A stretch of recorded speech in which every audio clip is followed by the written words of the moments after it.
back to Flex Candle, where we read the candles and flex the moves. I'm Flex, and today we're diving into a full top-down analysis on Bitcoin. We're going to start from the higher time frames, work our way down to the lower time frames, and check to see if we find any good setups. Now remember, this is not financial advice, and I'm not a financial advisor. Alright guys, it's currently 3:50 p.m. Eastern Time, and the price of Bitcoin is currently at $114,305. And today we will be having the monthly candle close at around 8 p.m. Eastern Time. We're about 4 hours away from that happening. Now 2 months ago, we had the highest monthly candle close if we look at the body here of the candle, and we closed that at 115,764. We're actually not too far from that, so if we could get a little rally in the next 4 hours and close above that, believe it or not, this month could be the highest monthly candle close ever. Of course, we wicked up last month all the way to 124,475 around there, but that was a wick, it wasn't the body, so we have the potential to still do that. Now we are still far away from the 21 moving average. That's at 82,225. I'm expecting that to go up once we close here. We did have some bearish divergence here on the stochastics RSI. As you can see, this is sloping down while price action is sloping up, but let's see what ends up happening. Let's see if we could get some type of rally and at least close, and if not,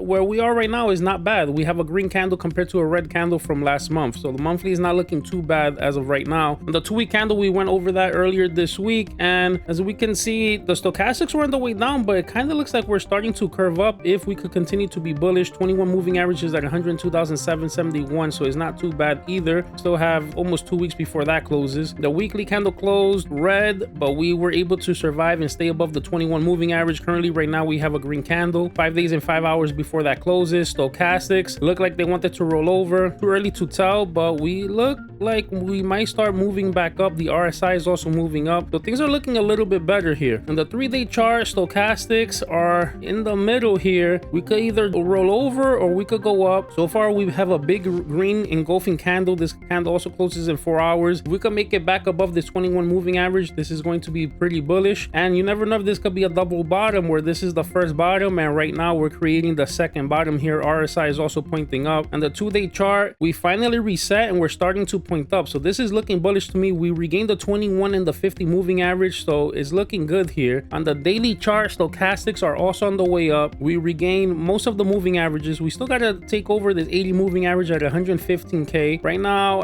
in this episode, we just went up to 114,415. When I started, it was 114,300, so we're already going up. This is looking good here. Let's see how we end up closing today. Take a look at the other time frames. The 22-hour chart, we were able to regain the 200 moving average here and the 21 moving average. This candle is also looking good. Stochastics are starting to get a little toppy here though, but it looks like we might be able to get at least one more push up, and if we fall back down to reset the stochastics RSI, hopefully we could use the 200 moving average as support. And the 10-hour chart, we also see that we're toppy. We have not been able to really get above the 21 moving average. We're barely above it, but this is pretty good. We're starting to pierce it. Same thing is happening on the 8-hour chart. We're starting to pierce it. This is all looking pretty bullish. Now we head over to the 6-hour chart. We are well above the 21 moving average at the moment. This candle also closes in about 4 hours. If we could close like this, this is going to be bullish. Now on the 4-hour chart, you guys know that this is where I have the cup and handle that could break us out to about 125. We fell below the cup and handle here, and as we can see, we're back in the handle part and we're actually starting to break out. I also said that this could have been an inverted head and shoulder. We made the left shoulder, we made the head, and I said we could get rejected off the 80 moving average or up here, come down, and even though this is small, this could just be the right shoulder right now. Even though this is pretty small, even if we get rejected, we come down, as long as we can stay above this 200 or even this 21 moving average, we can make this right shoulder and blast up from here. This move would take us to about 118k almost, let's call it, a little bit below that. Let's see if we start breaking out from there. The RSI is pointing up, so this is still in potential. There's inverted head and shoulder and also the cup and handle. We head over to the 1-hour chart. Yesterday I had a potential flag that could play out that will take us to about 116,100, and as you can see, we've been inside the flag. This is kind of like a double bottom here, and now we're actually piercing out of the flag, so we're starting to break out again. Maybe we get that measured move. We would need the flag to play out first, then we need the inverted head and shoulders on the 4-hour to play out, and then we could get into that cup and handle as well. The stochastics RSI still have room to continue going up, so it's looking like this could play out. Let's pay attention to this play. And on the 15-minute chart, stochastics are getting to the top. We're a little toppy, but look at this. is green, green, green, green, green. We're starting the breakout. This, like I said, is looking like a double bottom. 21 moving average is a little bit far. That's currently at $113,406. I would like this to start flagging out sideways and let the 21 moving average catch up to price, and then we could continue going up. So far right now, what I can say is, again, we're above 110k. I'm expecting us to stay in this range between 110k 120k until we're able to break out of 120k. Right now for September, for being the last day of September, is looking pretty good. On this last day of the month, again, it could be volatile. Things could, all of a sudden we could fall below 110. All of a sudden we could be at 118 out of the nowhere. So it's very important to see. Look, right now we're at 114,550 already. So we've already gotten up $250 since I started this episode. So let's check back at 8 p.m. Eastern time. Let's see how the daily candle closed. Let's see how the monthly candle closed. All right, guys. So that's the breakdown. If this gave you clarity or a setup to watch, do me a favor, like, drop a comment, subscribe. And if you have a stock or crypto you want me to go over, drop it in the comment section. This is Flex Candle, where we read the candles and flex the moves. Catch you on the next chart.